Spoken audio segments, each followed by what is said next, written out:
asked Channel Cat if he would animate a second cartoon.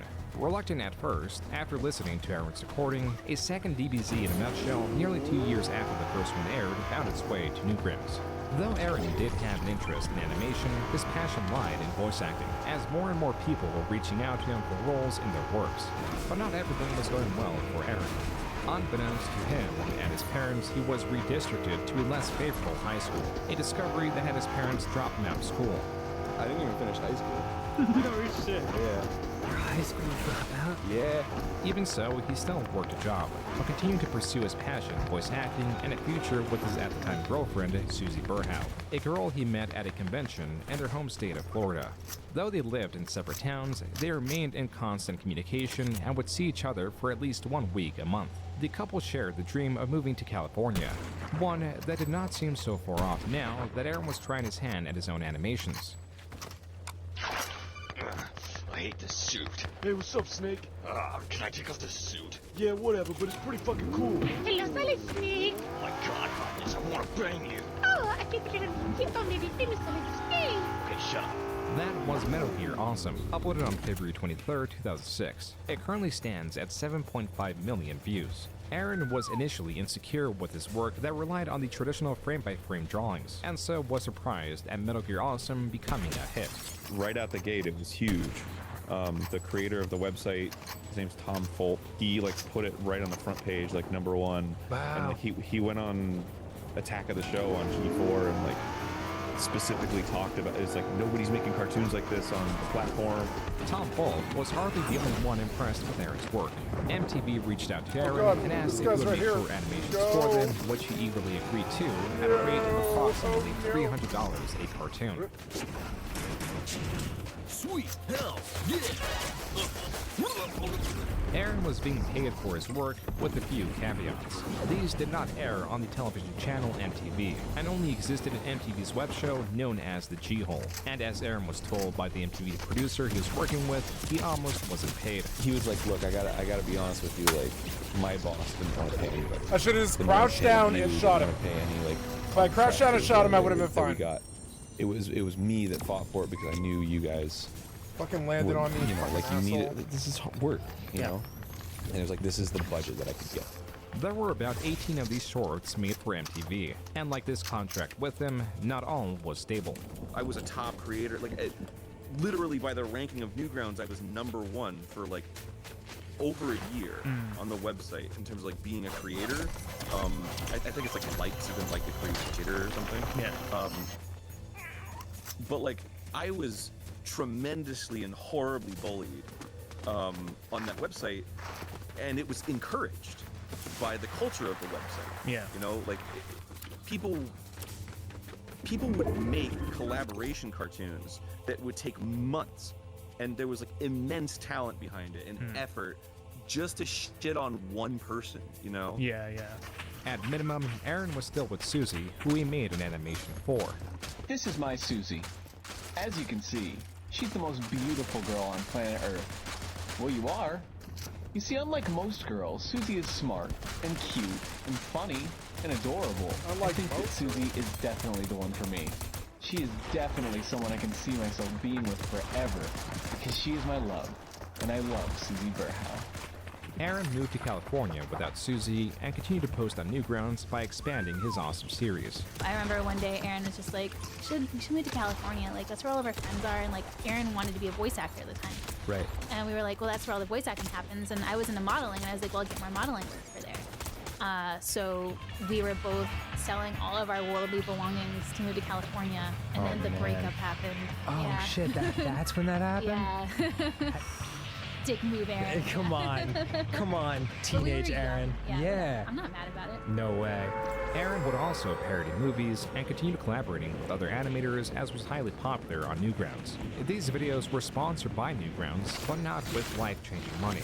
Some of his animations could be found on YouTube, but not through the Eagle Raptor channel that was established in 2006. Instead, these re-uploads of significantly lower quality, often due to the capturing method, but also due to the compression algorithm, which was why Aaron was so opposed to uploading them on the website. Metal Gear Awesome isn't on YouTube. None of the awesome cartoons are. They were meant to be seen on Newgrounds.com. click that link on the right to go watch them how they were meant to be seen. Crystal clear without all this fuzzy compression bullshit. That video was uploaded March 30th, 2008, and it was only 3 months later that Aaron uploaded his first awesome animation onto the platform as to compete with his animations that were already being uploaded regardless of how he felt about YouTube. But in reality, it was only a single video of the series that would sit on his channel. It was not until 2010 that he began uploading his animations onto his YouTube channel, going as far as to remake some. I partnered with a company called Machinima, which isn't around anymore. It was very simplistic back then. It was like, if you get 1,000 views on this video, you will make $2. You know, like very. That's just how it is. His partnership with Machinima, in tandem with his re-uploads, assured Aaron his first big break. It helped that YouTube videos could be uploaded at the same quality to those of Newgrounds. Had my first like big hit on there, which was Awesome Reach. I think I uploaded it to Newgrounds as well, but it was kind of made for YouTube. That was like the most money I'd ever seen in my life. It was at this point that making videos for the internet became Aaron's full-time job. I remember riding a $10 knockoff Razor scooter to like a local car dealership, and like I bought my first car like cash just because I had the money to do that finally. At the start of 2010, the Eagle Raptor channel had 28,000 subscribers. By the end of 2011, that number had inflated to just over 400,000. It was around this time that Aaron was back with Susie after writing her a letter every day for a year to win her back. As for his channel, some of his other notable series at this time were Lemon and Bill, rough sketchings of a bullet and lemon that would exist in a single area of a retro game using only rudimentary whole body movements to represent who was speaking. Then there was Girl Chan in Paradise, a video series that satirizes anime tropes, whether they be part of the story of the anime or infamous moments in anime due to things like localization. These donuts are great. Jelly-filled are my favorite. Pass the flapjacks, Kodabaru-san sama. Don't forget the syrup. How could I? Aaron was well known for his parodies, but his talents were hardly ever limited, from voice acting to animation to a genre of fast-paced comedy that he dominates in. All the way on the 78th floor. No match for me. Yeah. It's that same guy. He has proven himself to be capable. Through these means, Aaron's personality comes off in his videos, though he hardly ever addresses his audience directly. That was until Sequelitis, a series that is critical of game sequels, often criticizing game design choices. These kinds of things were meant to elongate a game. They're meant to manipulate you into thinking you're achieving something more than you're actually achieving. What? Huh? What? Other times, entirely positive. See, this is a sequel. This is a fucking sequel. You thought I was gonna talk about bad sequels all the time on Sequelitis? Fuck no. The series highlights the changes made from game to game, and breaks down both the thought process of the choices and players' actual experience. In a space full of those seeking to replicate what is successful, like the countless clones of the angry video game nerd, Aaron was carving his own path, adding this unique spin on game examination in combination with his trademark animation. Mega Man 12 was this Land Before Time? Capcom was like, fuck. Even with all this hard work and continual growth, there was a genre that was always present on YouTube, but in the early 2010s was taking over the platform by force. How's it going, bros? My name is PewDiePie. The Let's Play had been unleashed in full force on YouTube. Once restricted by litigious game studios in opposition to having their games showcased for free and a lack of monetary incentive, the genre of videos where one would provide commentary while playing a game was arguably the most popular form of video on YouTube. These were easy, cheap, and fast to produce. Viewers would hop from video to video, which increased both click-through rate on said video, increased watch time, and due to consistent uploads possible by the ease of creation, made it easier for viewers to form habits in watching daily uploads. To YouTube, this translated to one thing: more money. Whether it was by decision of the algorithm or YouTube themselves, these were being pushed and pushed away competing videos. Videos like animations that, unlike Let's Plays, were often less than 3 minutes long, took much longer to produce, and created less habit-forming viewership, and were often not in a series format. For these reasons, animators like Aaron were not fans of the genre. Quote, "If I ever make a Let's Play, please kill me," unquote. This was tweeted on February 8th, 2011, a time when Aaron was seemingly exhausted with his back catalog of animations, meaning if he persisted in animation with the same pace he had in the past, his growth would not have been as explosive as it once was. But Aaron does have a history of creative exploration and collaboration. Around 2010, Aaron contacted rising musician Dan Avidan of the band Ninja Sex Party, who he co-founded with Ninja Brian. I had an idea to do like a video game parody song, and I was like, who better to collaborate with than them? So I reached out to them and I was like, hey, we should do this song together, and they were into it. So we wrote this song and we went into a studio and recorded it, and that whole experience was completely new to me.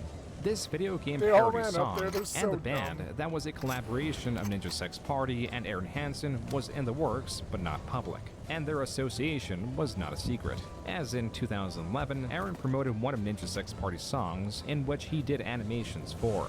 The reason I plug it is because Egoraptor did some animations, as you can probably see in that little thumbnail. And they're pretty good. Aaron was openly reaching out to content creators whose work he appreciated, such as John Jafari, known as John Tron, whose reviews were being praised and as such celebrated on websites like Reddit. Once you subscribe, I got like 10,000 a day or something, right? And I was just like, oh my god, because that was like really big for someone like my position back then. Like it was huge, it was like doubling and more of my subscribers overnight. So I saw that it said Egoraptor. Oh, it was like back on old YouTube when you could like see this easier. It was like on your page. I had it saved actually. It said it's. I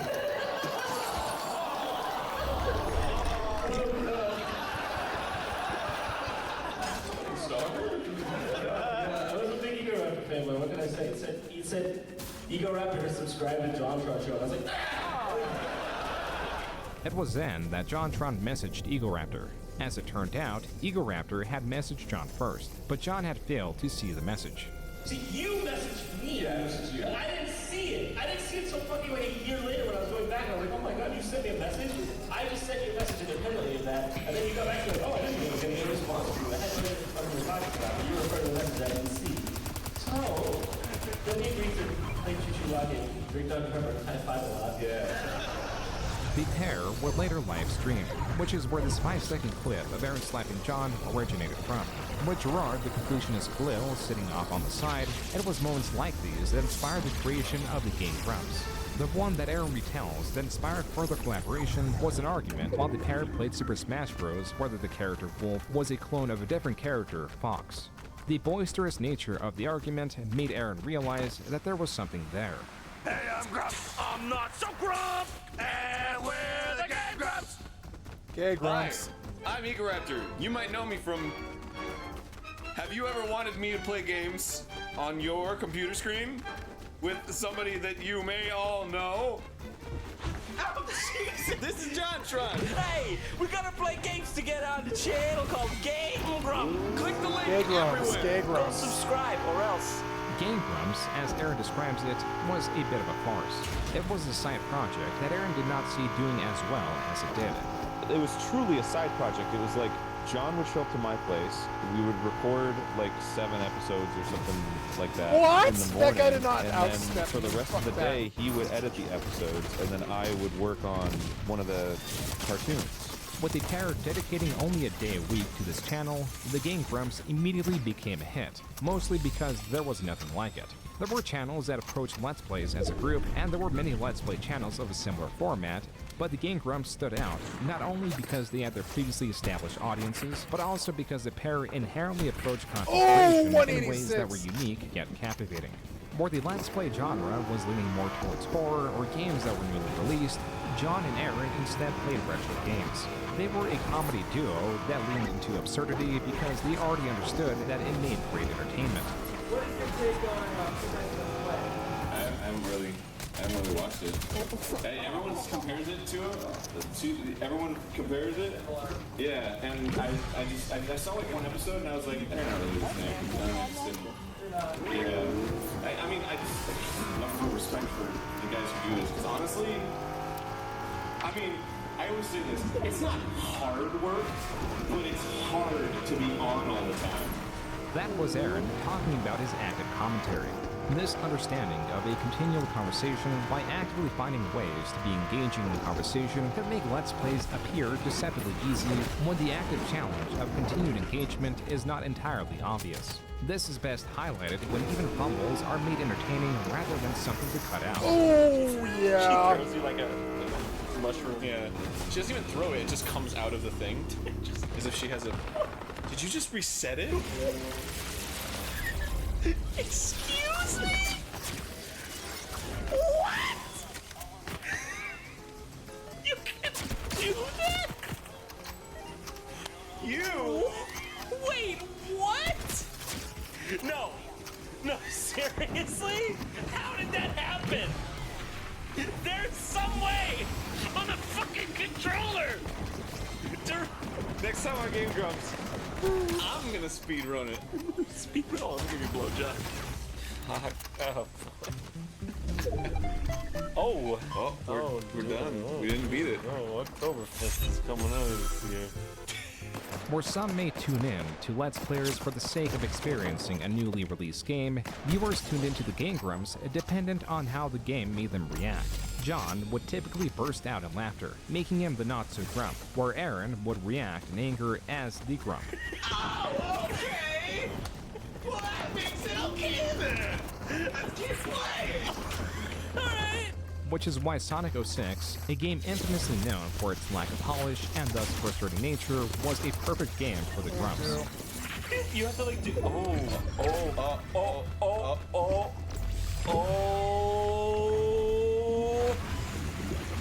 Okay. Aaron, don't leave. Aaron, don't.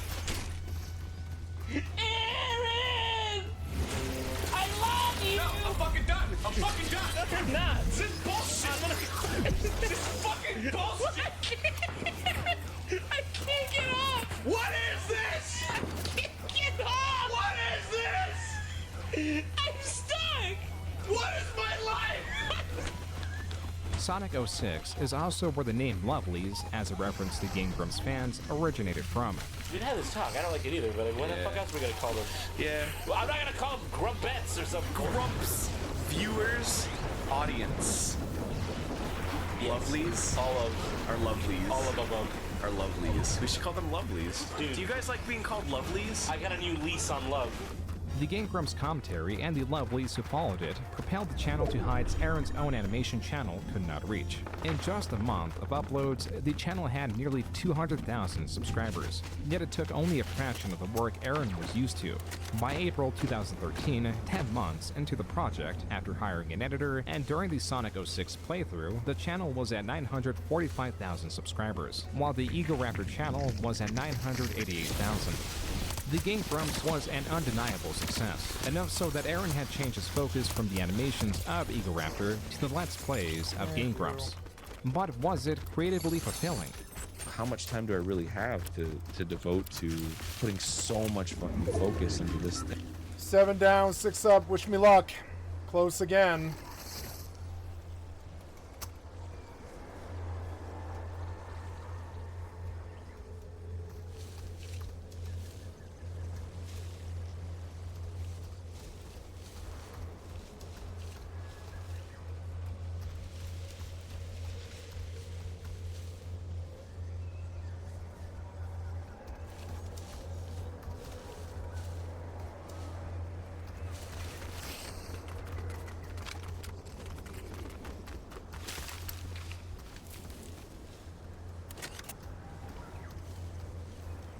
I sniped that guy 5 times. Why is he not dead?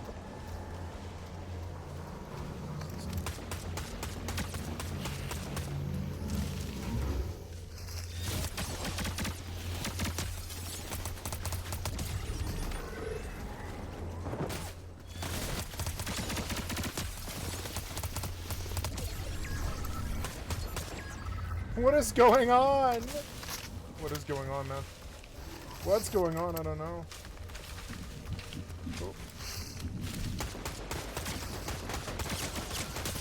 Oh, come on! What was this? Oh, he had a fucking mythic. Son of a bitch. I was like, come on, I was full health and he shredded me. What? 3rd place. Son of a fucking bitch. Son of a bitch. Son of a bitch. Son of a bitch. Oh well, I got top 5 a bunch of times. I don't want to take the crown from the kids, honestly. I'll be frank. I don't really want to take the crown from them. I'll be honest. Return to lobby. Yeah.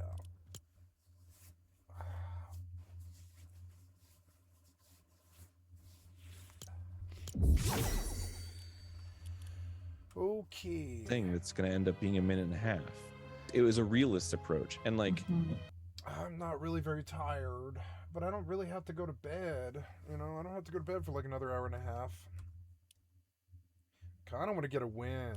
I want to get a win. I was so close there. I had everything, and the guy just shredded me with a mythic. I didn't see it coming. I should have moved.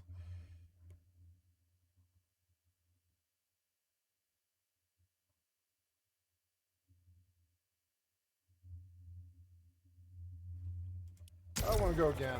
I want to go again. I want to try to win.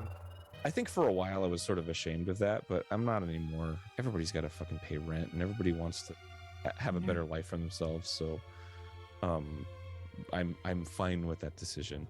For John, it did not seem like it was. He had expressed a lot of interest in just like focusing on his solo stuff, because I think that's really what made him feel creatively fulfilled. Yeah. I don't know that he was particularly like fulfilled by doing Game Grumps, but there definitely was a sense of like, I don't know how long we can be doing this. I felt like it was like really like trying to share my past experience with these games, but then it just got so like every day this is it, and it's like, okay, It's a job rather than like just like, well, it's just like, okay, then you're just gonna exhaust this eventually. On June 25th, 2013, Ode to John was uploaded to the Game Grumps channel, announcing John's departure. So all in all, I just want to say thank you all for the wonderful year that you've given me. I'm not really going anywhere though, I'm just shifting focus. So, I don't know, thanks. And your viewership will not go. You're a special kitty. Special kitty. I'm gonna miss him so much. You're a special kitty. Who on earth am I gonna be playing games with now? You Piccadilly whore! What? Those two clips were from the same video, though it does not appear it because of the difference in quality and approach to delivering the message, with John taking an impromptu approach to addressing the audience, and Eagle Raptor approaching it through a skit to introduce Dan Eviden as a new host of the Game Grumps. All fans had to go off of, or the sudden separation, was this 2-minute, 40-second long video, where the reason provided is that John wanted to focus on his own channel. The suddenness of the separation, the disjointed nature of the video, and John's simple explanation was hardly satisfactory. What's more, Aaron, through John's desire to work on his own channel, kept ownership of the Grumps, and immediately had a replacement ready. This all made it seem like Aaron had more power in this situation, and was possibly the orchestrator of his and John's separation.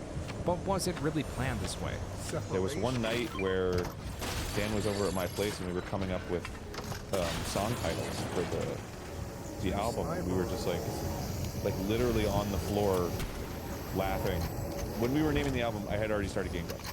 So I had the thought where if something ever happens to John, like he gets sick or something, like this would be the guy I would ask to be my Oh wow. show. Wow. And then, you know, eventually John wanted to pursue other things, and I was like, well, now's the chance. Following John's departure, there was an immediate sub-loss of around 10,000. There were many feelings about the Grumps during this time, few of them positive. There was a distrust towards Aaron and a hatred of Dan solely for replacing John. Some viewers wanted the channel to fail, which made this transition even harder. Those were scary times, just because I felt like, you know, if I blow this, all my friends are out of a job, you know, and like all my friends' artistic careers will suffer because Game Grumps brings so much attention to the stuff that they do individually.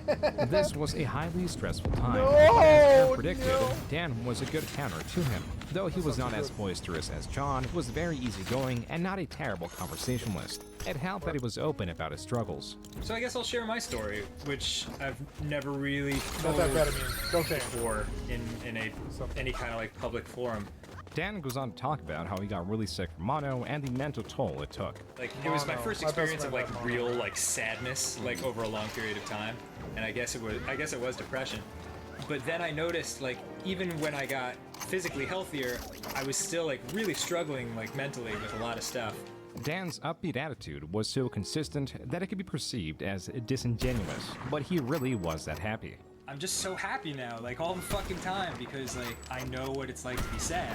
It did not take long at all for the pair to fall into the rhythm of things, laughing at on-screen happenings. 2 cats? Why not 3? Jeez, what were they thinking? Aaron getting mad at games.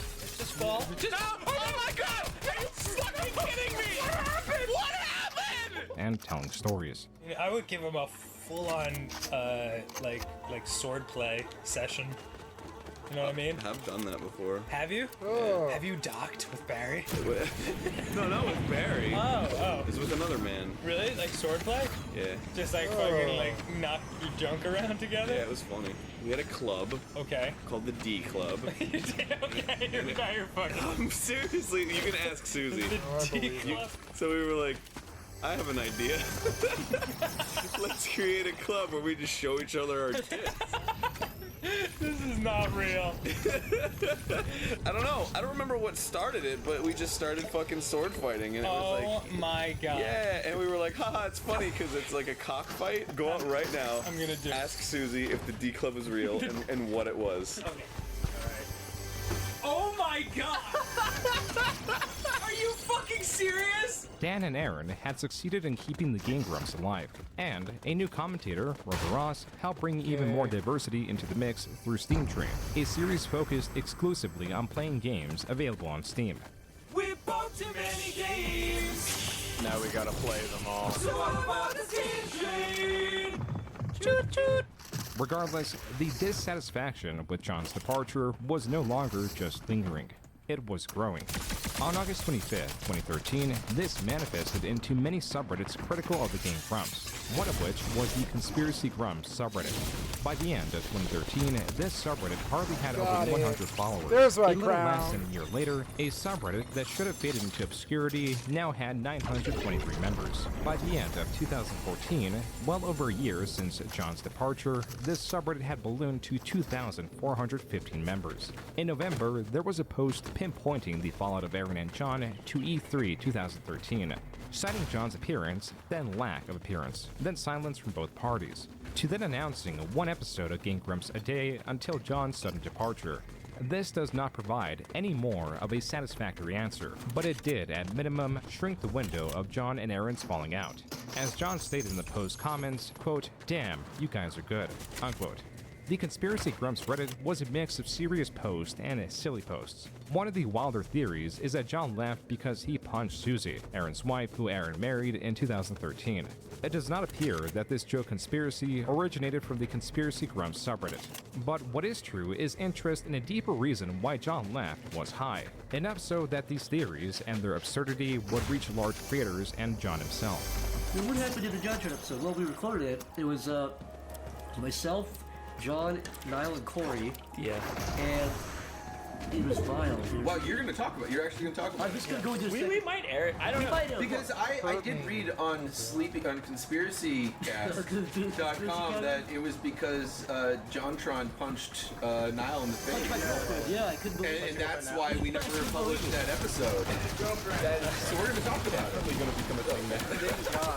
As for Susie, it seemed that she was becoming far more disliked than Aaron. There was this post by Susie explaining why she used the DMCA process to strike a video. This is the entirety of her footage in the 10-minute video she struck down. Rifle for And no a lot of you reason. wonder where I'm at right now. This is my guest room. The video from London Fashion Week, that's our actual bedroom, but this is our guest room. And I film in here because it's obviously quieter, and it's away from where everybody else in the house is filming when they film stuff.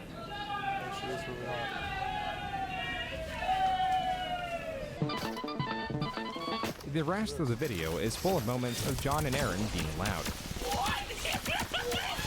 Susie in her post claimed she took the video down because it was monetized, and that the user did not ask for permission. She goes on to say, quote, "There are lots of videos online about me and the Grumps. Some don't put me in a positive light. Do I take those down? No. I took this one down because it was monetized. Was this a rash decision? Yes. Will I be doing it again? No." Unquote.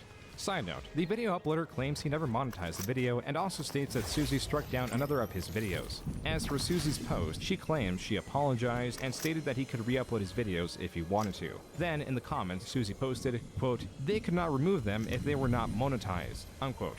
This is a lie and a clear misunderstanding of how the DMCA process works. Then in 2015, there was the Etsy scandal, with the pertinent information centralized in a post on the Conspiracy Grumps subreddit that also made the point to mention the copyright situation.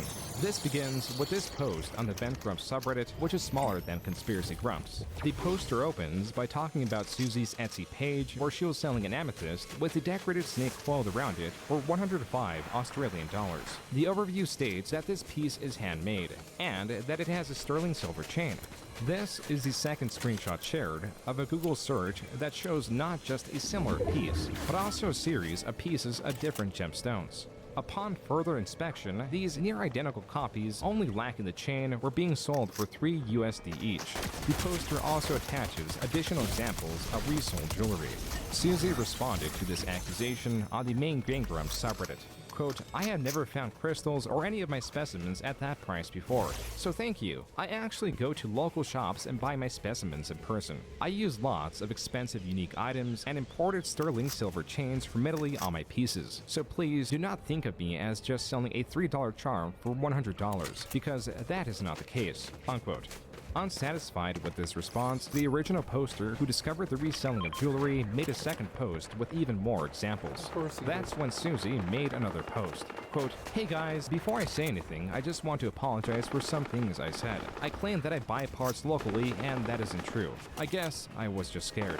I can proudly stand by many of my previous claims though. The chains I use are absolutely from Italy, and the parts or accessories I outsource to use in my products are always what I deem to be high in quality. Unquote. Some were open to Susie's apology, while others were disappointed with how long it took. Quote, unfortunately, I think for a lot of people, it's already too late. Coming clean was the best thing to do, but you had a chance to address it a month ago when it was brought up, and you told a lie instead. You're sorry, but mostly it'll look like you were sorry you got caught. Unquote. Among the comments responding to Susie was one from EgoRaptor. Quote, I'm absolutely impressed. It has been my sincere effort to approach the subreddit with positivity and encouragement, and I apologize for the tone I'm about to strike, but I don't know any other way to phrase it. I read that all people want is an apology. There is an apology, and now it's like the apology is the worst possible thing that could have ever happened. Unquote. Aaron goes on to state that the person who's criticizing Susie has been harassing her customers and possibly fabricating evidence. He also states, quote, there's no text anywhere in her store stating her parts and accessories were bought locally, and she apologized for claiming they were elsewhere. All the descriptions in her shop are honest and fair. If you have a problem with the semantics of claims like quote-unquote handmade, then there really is no arguing.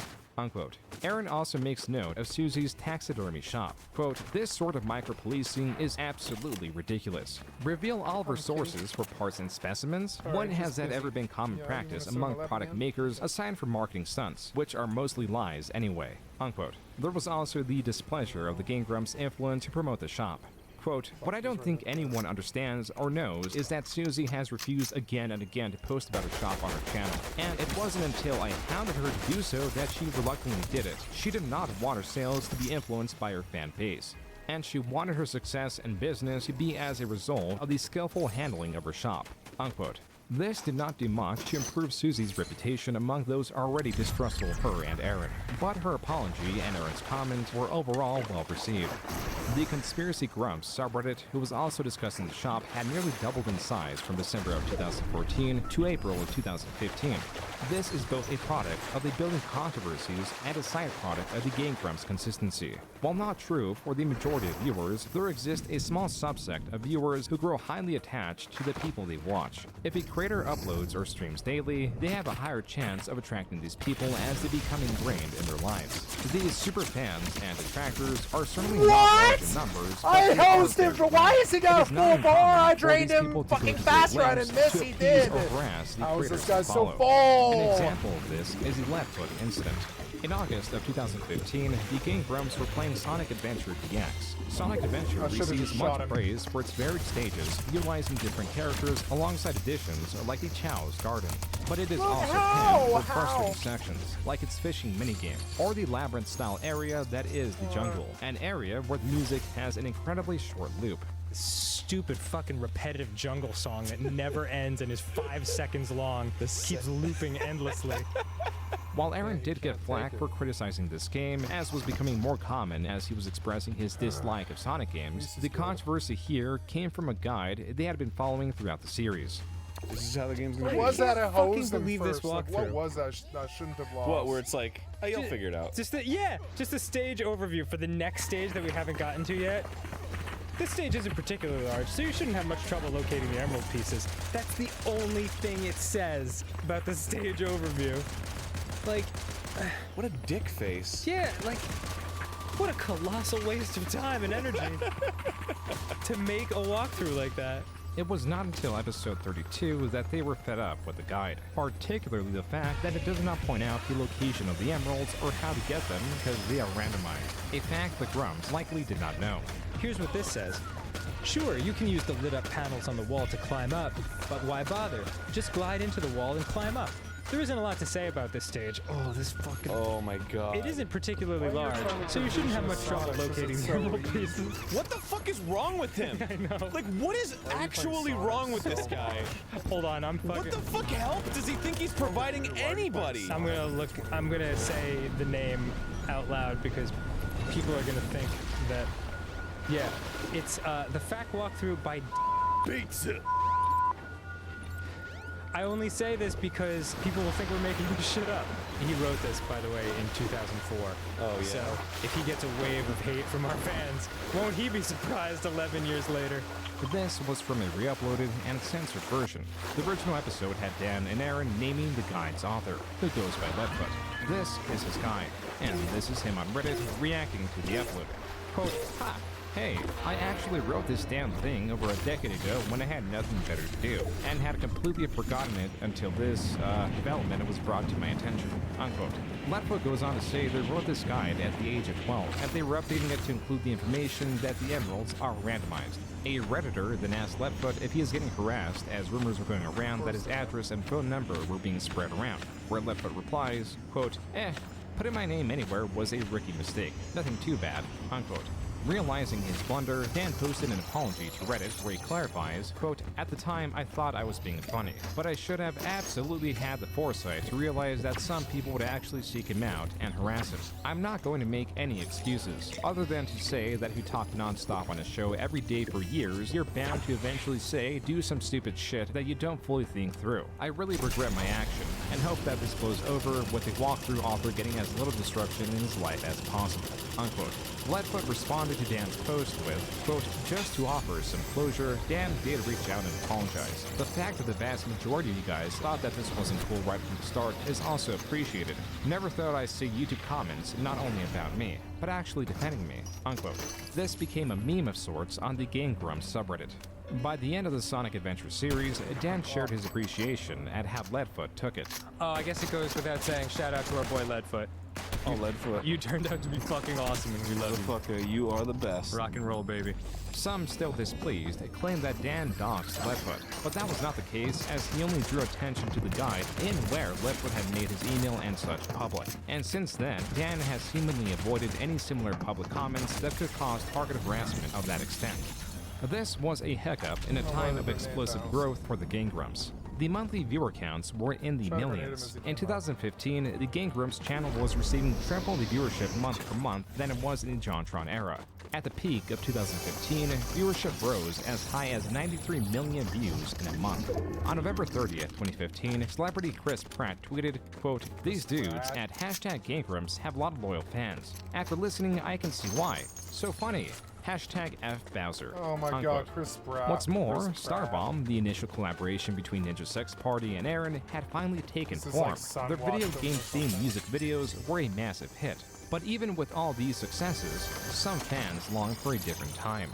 So my question is, what are the odds that we might ever see John and Danny on Grumpcade? Oh my god, 0! No.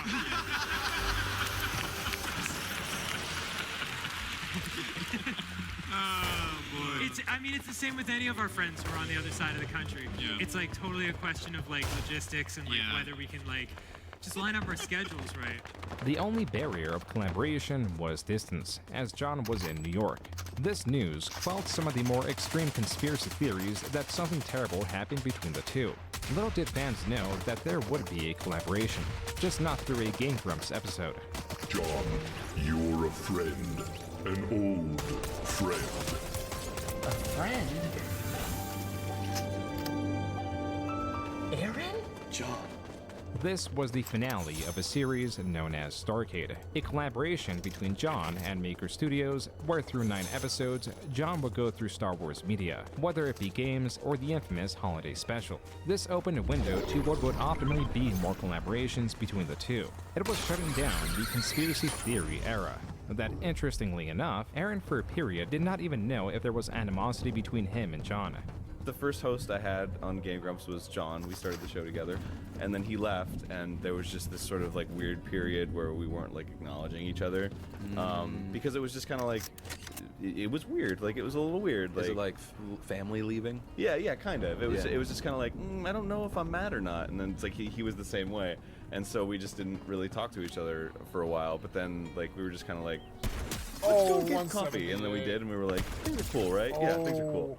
John on a live stream expressed that he missed working with Aaron. That shit made me miss working with Aaron.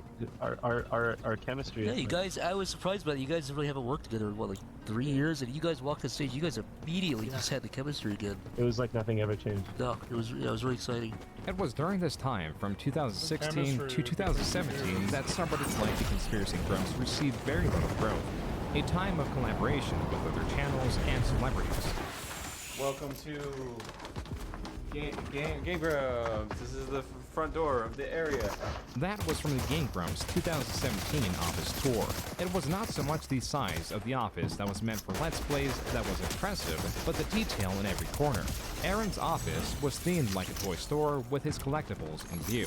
The office had a portal-themed bathroom, a Japanese-style bar, and also part of the mix was the open-air office. And this is the open air office. This is where the dad's team has been working to make Dream Daddy a dad dating simulator, which you can check out. This access in the creator space is not uncommon. There are also not many creators who produce games, have such a large employee roster, and have editors such as Super Mega who still film for their own channel. This is the Grump Room. Come on inside. So this is where all the magic happens. Right now, Super Mega's recording. This haul only scratches the surface of the around 18-minute long office tour that has custom gadgets like this switching system. This is fucking magic right here. This is the new switching system for the console. So all the consoles right now are hooked up at once, and all you have to do is press on the touchscreen. So get a Y to this. Get a Y to this so you can see what's going on here, right? So we got the Wii U turned on, and we got the GameCube turned on, right? So if I want to check out the Wii U, all I gotta do is press the button, and it switches to the fucking Wii U. This office is a clear representation of the Game Grumps' success. Everyone pretty much in our group like has success in life, not mostly, but in part some way because of Aaron. Like, I just can't express it into words. I don't know how to say it, but yeah. I feel the same way. Very generous guy, and like I feel like he gets the most shit. He does. Out of any of us, and he is the one who is responsible at the core for everything else that's happened. It gets to him too. Like, he won't admit it, but like, yeah, like he has to like look the other way because otherwise he'll crumble. Even with the heights that were being reached, the amount of work through Starbomb, touring, and Let's Plays did take its toll. We went to El Paso and we recorded a whole new Starbomb album. Oh God, yeah. That was crazy. That was crazy. Sent me into a little tizzy afterwards. Really? Oh yeah. What does that mean? Heavy depression. What? Really? Oh yeah, man. Why? I think I was just overworked. Well, interesting. Yeah. To add to this was the persistent dislike of Eagle Raptor that was bound to get a little better but much worse after the infamous JonTron Destiny debate, where the two discussed socio-political issues, which John later stated he performed terribly in. For some, this changed how they viewed John depending on whether they aligned with or despised what he said. After this, John clarified his feelings while also rarely engaging with this level of political discourse again. At the end of 2017, Aaron addressed the question if John would ever appear on Guest Grumps. It's been a long time since Killed his ass. We're on bad terms. We're on fine terms. It's just that he lives across the country. Questionable if he'll be on the show on Guest Grumps due to recent things that have been said. Yeah, very questionable. Do not agree with any of those things. The roaring crowd, caused by Aaron's clarification in that he disagreed with what John said, reinvigorated this division. Those that value creator beliefs when their content is not inherently political were now disliking Aaron for the same reason they dislike John. Then there were those displeased that those statements were enough to bar John from appearing on the Grumps. There was likely not anything Aaron could have said that would have pleased everyone in this situation. Regardless, this was another angle the hatred of Aaron was building from. There was also the view that he was a hypocrite, with clips like this one spreading. We've had a shirt available called, it's a Run DBZ poster. It was designed by one of our great guys, Vernon, here. You should go check it out. It's a funny shirt. That's the stuff that bothers me the most, when like two pop culture things are mashed up together. Right. It's like, alright, it's harmless, but like, I don't know, it's just annoying. Yeah. It's like, oh, two things that are cool combining to be lame. Yeah, it's like, oh, one of those wasn't good enough for you? just one? Just Star Wars wasn't good enough for you? There was also Aaron's usage of the N-word in the past and his changing of perspectives that would hit its climax in the coming years. Those not interested in the socio-political views of the game Grumps could find displeasure in Aaron's approach to games, whether it be analytical in his sequelitis or his frustration at games that often comes from his lack of engagement or impatience with them. I love heels. I love buffoon characters. So it's a natural inclination for me to play that kind of character if I'm doing like improv-y stuff. Yeah. So like I just leaned into that because it's very easy for me to do that. Yeah. Aaron goes on to expand on how he plays this character to enhance the show, but also had a frustration in that people viewed him as an idiot, rather than understanding the character he was playing. In December of 2017, there was an over hour-long compilation of Aaron raging at video games that now has over 3 million views. In this case, as per the supportive comments, his exaggerative and angry nature is praised rather than countered with further frustration. However, there exist moments that this anger doesn't seem like it's coming from a character. Clearly I can fucking do it without getting hit. Until your stupid asshole game gets in my fucking way and wastes my goddamn time. I have to do this stupid fucking bullshit again! For 3 fucking minutes! CC? It's a masterpiece! It's a masterpiece. 10 out of 10! That came from a video titled, "This is how you don't play Ocarina of Time with Game Grumps." This is a style of video borrowed from detractors of infamous Let's Player Darkside Phil. The point of these videos is to highlight incompetence, with this one at nearly 400,000 views likely being the most popular of the style connected to Aaron. This also plays into Aaron's sequelitis of Ocarina of Time. That, while overall well received, is the most disliked of the series, and is the weakest video. A book can tell you the main character's a hero with dialogue. A movie can too. But in a game you can feel it.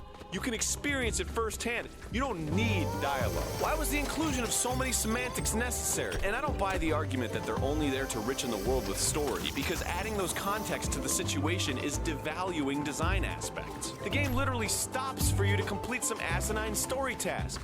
Aaron makes the point that bottlenecking or slowing down progress through interacting with the correct NPC detracts from Ocarina of Time, while negating a major aspect of the game are the 2 versions of the world.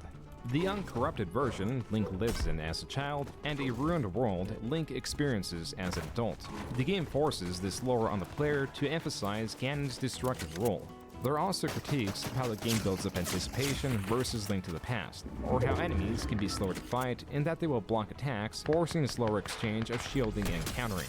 This last bit matters, as a major criticism of Aaron's approach in his Ocarina Let's Play is his lack of using a shield. But also, there is a frustration from Aaron in the corrective nature of audience members that seemingly bleeds into the real world. When you greet somebody, you're like, hello, right? Or like, hey, how's it going? Or like, great to meet you. I like the ones that come up to me and are like, "What's this?" Ooh. Why don't you use the shield in Zelda? That was from a video of the game Grumps playing Paper Mario: The Thousand-Year Door. Also within this episode was Dan selecting in-game badges dependent on the given answers and a Q&A he posted. I went into my Reddit AMA that I did on playing while I was bored, and found this super helpful thing. So thanks to Going Greener on Reddit. Yeah.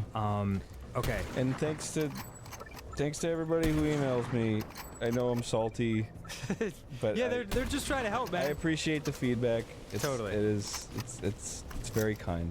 Badges in Paper Mario vary in what they can do, from increasing your defense when blocking to unlocking different types of attacks. Only a select amount can be equipped dependent on how many badge points a player has available.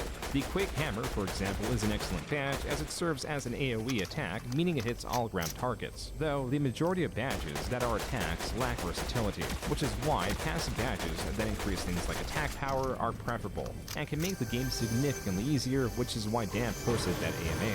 Once more, the response he's reading from recommended essential badges to where Dan could fill in the rest depending on how he wanted to play.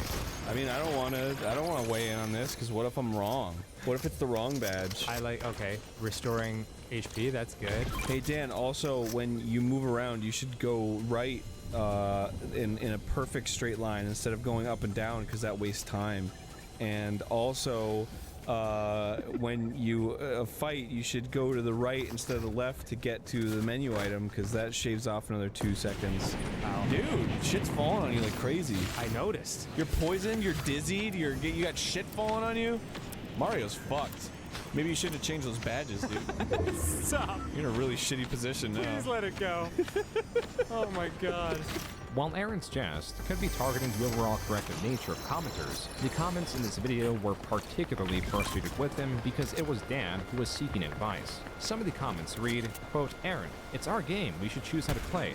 Dan had literally put out an AMA wanting help, of which someone responded kindly and respectfully, unquote. A different comment points out that this is expected from the channel. Quote, "Wow, it's almost like Aaron's a grump and Danny's not so grump. Wait, what's the name of this channel again?" Unquote. And then there is a comment that speaks to the building frustration as a whole, one that is not isolated to this video, but rather the grump's use of walkthroughs in other games. In a way, this video and its comments capture the expected nature of Aaron to play a character that speaks to the frustrating experiences in games with some levity, like the Sonic 06 Let's Play. But when he takes a similar approach to games that are considered cult classics, with issues that are unique to Aaron, these complaints do not resonate with viewers, and it can appear as Aaron is critical of a game when in reality he lacks the ability or patience to approach it. This is only part of the annoyance with Aaron, and is a far cry from clips such as this one. This is probably like the best I've ever done in any game. Is that right? Because just the level of hardness. Come on with the fucking jellyfish! I shot it like 3 times! I shot it like 3 fucking times and it wasn't dying! I think I shot it myself! By 2018, though viewership was mostly steady, there was a downward trend. This appears to be true for a fair amount of Let's Play channels, with gaming streamers gaining popularity and an era that allowed for even higher interactivity. But the Game Grumps were no longer entirely game-oriented, as they started a new series known as 10-Minute Power Hour, where Dan and Aaron would use products or enjoy other activities in front of the camera. There was also the short-lived YouTube-bred series Go to Game, with Dan and Aaron playing characters that are involved in an esports team. This show was panned, and like many YouTube-bred shows, it was discontinued. The Grumps were becoming out of favor. From late 2018 to the following years, there would be a series of blows that would strike at both the reputation of Aaron Hansen and the Grumps. This is from a mishandling of conflict, possible hypocrisy, the many failures of the Grump employees, and even their game, Dream Daddy, that while already released, the infamous events around it are still being discussed. This all begins with Aaron's tweet on November 11, 2018. Quote, "Dude, if you don't think you're cool, forget it, you're cool." Unquote. A fan responds, quote, "Unless you're Ross, then you're not cool." Unquote. To which Aaron responded, quote, "Bump you. Ross is great. I don't appreciate you talking smack about my friends." Unquote. The fan then apologizes and later donates on stream. He says, "Aaron, I hope you weren't really mad about my Ross not being cool tweet. I was just joking in homage to the old days of Damn It Ross. But I got hate from people when you responded. Love you guys." I just don't like it when people make fun of my friends. Fair enough. You know what actually does bother me about it? Tell me, Aaron. It's just that, like, just because it's a meme, it's okay to, like, shit on somebody, but it's not. Right. It's like, it means the same when you say, fuck that guy. Whether it's a meme or not. Although... It's just fucking uncool. Although, yes, Ross, I agree. You want to say something? Ross is coming Ross, up. let me hand you the mic. Here we go, buddy. So last night, I discovered that people make compilations of Game Grumps. I didn't know that, and I found out some guy had made a compilation of all the times you two shit talk me on Game Grumps. It's an hour and a half long, and it ends, no shit, with you guys in Dark Souls saying, know what's really funny about this? Russ and Rich Game Grumps is never going to see any of this. And that's what it ends with. This is the meme the fan was referencing. God damn it, Ross! One that the Grumps sold shirts in the past to promote. Aaron's displeasure towards the fan in that he did not accept the fan's intent of jest and all the memes sourced from the Grumps was odd. Odd like this Instagram post from the Grumps captioned, "Who killed John Benet Ramsey?" The comments, while somewhat mixed, do express the displeasure in editing Aaron's face to look like a brutally murdered 6-year-old whose case had gained recent traction through the true crime genre. This post was shortly removed and was sourced to Allie, the Game Grumps social media manager, who apologized within this Reddit post. Then, in April of 2019, was this video titled "The Hypocrisy of Aaron Hansen." It opens with Dan talking about his displeasure of Axl Rose of Guns N' Roses, particularly the song "One in a Million," where Axl says the N-word, where Aaron then states, I just can't imagine the context of like this super white dude just dropping N-bombs in a fucking rock and roll song. The video then cuts to some of the many times Aaron has said the N-word in the past, as well as Susie when quoting Aaron saying it. A more complete compilation is this one that is 5 minutes in length, titled Game Grumps N-word Compilation. It has racked up triple the number of views of the aforementioned video. It was around this time that Ellis Mark released a video critical of the Game Grumps, with Ellis Mark's character placed in a guillotine, understanding the 6 down, 6 up. I'm gonna have to move soon.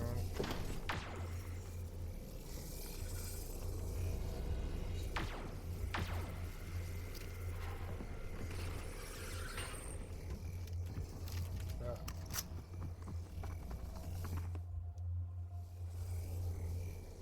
This sucks. I'm gonna get cover.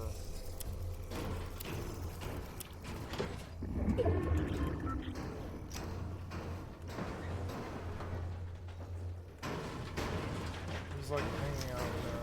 Doesn't make sense.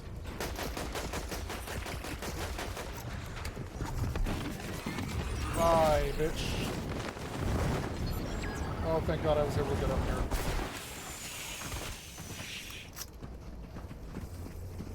Damn it. Oh.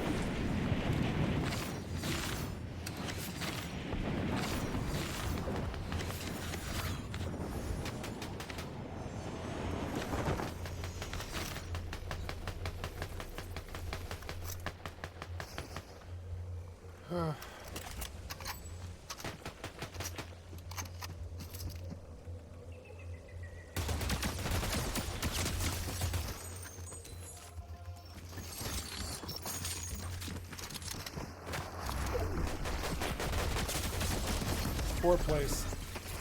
Couldn't do it. He had the fucking legendary. Of course. Fucking weird. At least I was in the top 5. Fuck it. 3 a.m. I can't seem to stop. Son of a bitch. I keep getting top 5. That's good enough. Fuck it. These guys are like cracked out. the flack he was going to get for making this video. I think it's pretty obvious that Game Grumps, the main series that is on its last legs with a dwindling viewership, which I think is entirely down to oversaturation. They used to upload 3 times a day, and big surprise, not everyone wants to watch 30 minutes of Aaron screaming like a child every 24 hours. I'm gonna quickly compare Game Grumps to another very similar Let's Play channel, Oni Plays. Oni Plays was created by an old friend of Aaron's, Chris O'Neill, and he manages to do what Aaron could never accomplish, be funny. The hosts constantly work off each other, hitting the viewer with joke after joke after joke, and are completely aware that they're just stupid Let's Players. The main host of Oni Plays at the time were Chris O'Neill, Ding Dong, and Julian. Chris appearing in a video was... I'm going to go to bed. I'm going to stop here. Okay, guys, I'm going to stop this video. My cat tells me that it's time to go to bed, and I'm like, yeah, I think you're right. So 3:05 in the morning on a Saturday. Thanks for hanging out on a Friday night with me. It was fun to play some games and stuff. I couldn't bring a win home tonight, but I took a crown from somebody. I don't know, you know, I could have done better, but I don't know. It's like, Oh, Kitty, we're going to bed. Don't worry. So, anyways, you've been watching Skycatlive, and I have a channel with many thousands of channels, or sorry, thousands of videos on my YouTube channel, and I, you know, come give me a like, sub, or a follow on Twitch or YouTube. Thank you so much for your time. I love you guys. Thank you for all the support and everything, and y'all have a wonderful day. I'll see you tomorrow. Bye. And the stream will end here in just a few minutes, but I will stop the recording.